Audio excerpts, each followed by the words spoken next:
महाराष्ट्र के शिरडी स्थित साईं बाबा का मंदिर देश के सबसे अमीर मंदिरों में शामिल है। एक बार फिर बाबा के भक्तों ने चढ़ावे के सारे रिकॉर्ड तोड़ दिए हैं। इस रामनवमी पर दान पेटी में 5 करोड़ रुपए तक का दान किया गया है।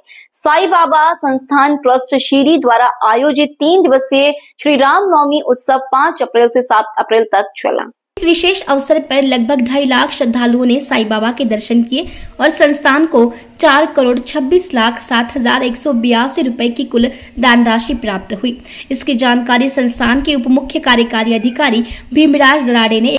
भक्तों की सेवा में भी संस्थान ने कोई कसर नहीं छोड़ी। श्री साई प्रसादालय में 1,61,529 श्रद्धालुओं ने प्रसाद भोजन का लाभ दिया, जबकि 1,76,200 भक्तों को मुफ्त बूंदी प्रसाद पैकेट वितरित किए गए। साथ ही 3,63,074 लड्डू प्रसाद पैकेटों की बिक्री से 72,61,480 रुपए की आय हुई। भक्तों की बड़ी संख्या को देखते हुए संस्थान ने साई प्रसाद निवास, साई बाबा भक्त निवास, द्वारावती, साई आश्रम और साई धर्मशाला में ठहरने की समुचित व्यवस्था की थी। इसके अलावा अस्थायी टेंट भी लगाए गए ताकि किसी भी श्रद्धालु को असुविधा न हो। साथ ही देश के विभिन्न हिस्सों से पैदल चलकर आए पालखी यात्रियों को भी साई धर्मशाला में ठहरने की विशेष सुविधा दी गई थी। श्री साईबाबांनी त्यांच्या हयातीमध्ये 1911 पासून शिर्डी येथे श्रीरामनवमी उत्सव सुरू केला होता। चालू वर्षी हा आपला 114वा श्रीरामनवमी उत्सव या शिर्डीमध्ये संपन्न झालेला आहे। हा उत्सव 3 दिवस चालतो।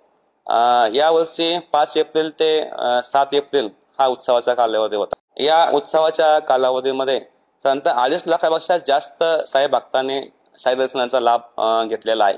आणि जेव्हा भक्त दर्शनाकरता येतो तेव्हा त्यांनी साईबाबांना भरभरून दान पण केलेलं आहे। या 3 दिवसामध्ये जे आपल्याकडे दान प्राप्त झालं त्याची आज मोजदाद केलेली आहे। या मोजणीअंती जवळपास 4,26,07,182 एवढी देणगी ह्या 3 दिवसामध्ये प्राप्त झालेली आहे।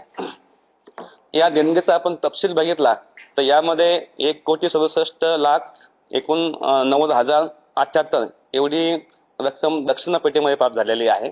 देणगी काउंटर जे संस्थांमध्ये आहे त्याच्यामध्ये 79,38,830 रुपये प्राप्त झालेले आहेत।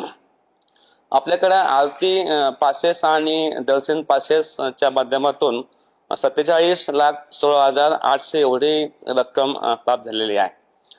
काही लोकांनी ऑनलाईन पण देणगी दिलेली आहे, काहींनी चेकनी दिली, मनी ऑर्डर पण केली आहे।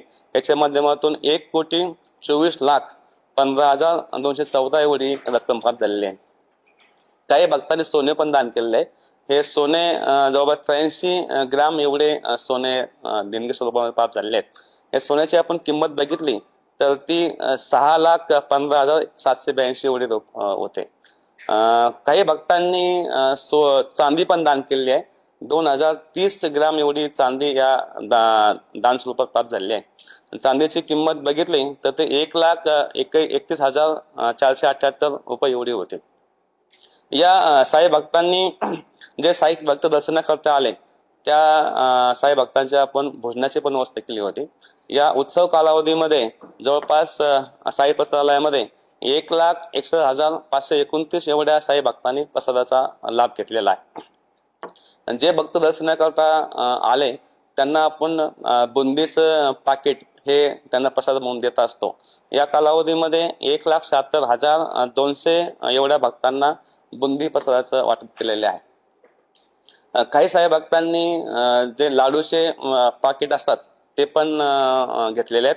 एकूण या उत्सव कालावधीमध्ये 3,63,074 एवढी लाडू पाकिटांची विक्री झालेली आहे। या लाडू पाकिट विक्रीच्या माध्यमातून संस्थानला 72,61,000 रुपये प्राप्त झालेले आहेत। जेवढे काही साई भक्त आपल्या शिर्डीमध्ये आले या सर्व साई भक्तांची आपण राहण्याची व्यवस्था केली होती। संस्थानचे 5 जे निवासस्थान आहेत त्यामध्ये साई प्रसाद निवासस्थान, साईबाबा भक्त निवास, द्वारावती निवासस्थान, साई आश्रम भक्त निवास आणि साई धर्मशाळा या ठिकाणी साई भक्तांनी निवास व्यवस्थेचाही लाभ घेतलेला आहे। उत्सव कालावधीमध्ये जास्त गर्दीची अपेक्षा धरून आपण साई भक्ताकरता मंडपाची पण व्यवस्था केली होती। बऱ्याचशा साई भक्तांनी या मंडपामध्ये निवास व्यवस्थेचा लाभ घेतलेला आहे। एकूणच या उत्सव कालावधीमध्ये साई भक्तांनी मोठ्या प्रमाणात शिर्डीमध्ये येऊन साईबाबांचे आशीर्वाद प्राप्त केलेले आहेत.